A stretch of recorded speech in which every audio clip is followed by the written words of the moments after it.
You're never just a victim of circumstance. No matter what happens, you're never without options that can get you back on track.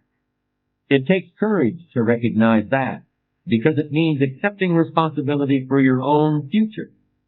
But I would suggest that we should accept that responsibility because no one is really going to accept it for us, no matter what we may have been led to believe.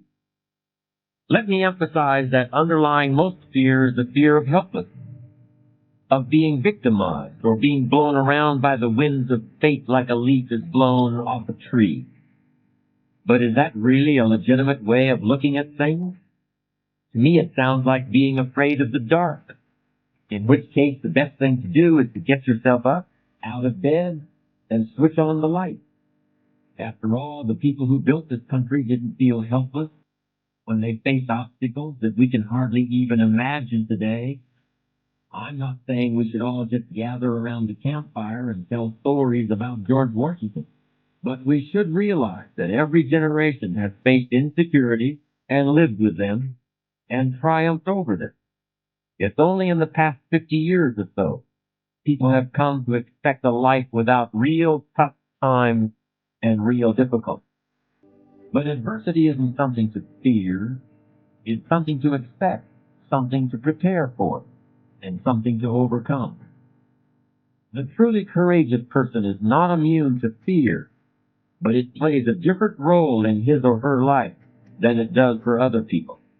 If you're a courageous person, your fears aren't about what someone might do to you or something that might happen to you. Your fears are about not living up to your ideal, about reacting instead of acting, about not taking advantage of the opportunities that are always within reach. A truly courageous person is not afraid of what might or might not happen next week or next year. He fears not making the most of every moment today. A truly courageous person fears the impulse to dominate other people. She leads by helping others to be their best. A truly courageous person fears doing anything that he or his loved ones might be ashamed of. A truly courageous person fears making appearances more important than reality, making impressions more important than communication, making himself more important than those who are depending on him. But there's one thing a courageous person fears most. Have you ever seen a deer caught in the headlights of a car? The way the deer just stands there as though paralyzed with the car bearing down? The truly courageous person fears ever getting caught like that. And a constant part of his or her life is dedicated to making sure it never happens.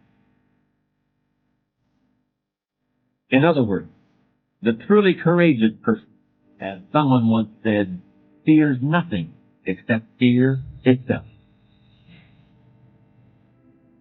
Honesty and integrity are two qualities of a strong character that are fairly easy to define.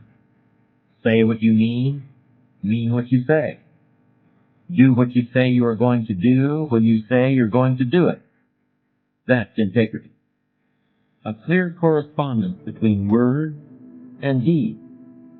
Don't lie, tell the truth. That's honesty. Despite the fact that these are some of the clearest, most easily recognized elements of strong character, in the real world, they're also some of the most difficult to find.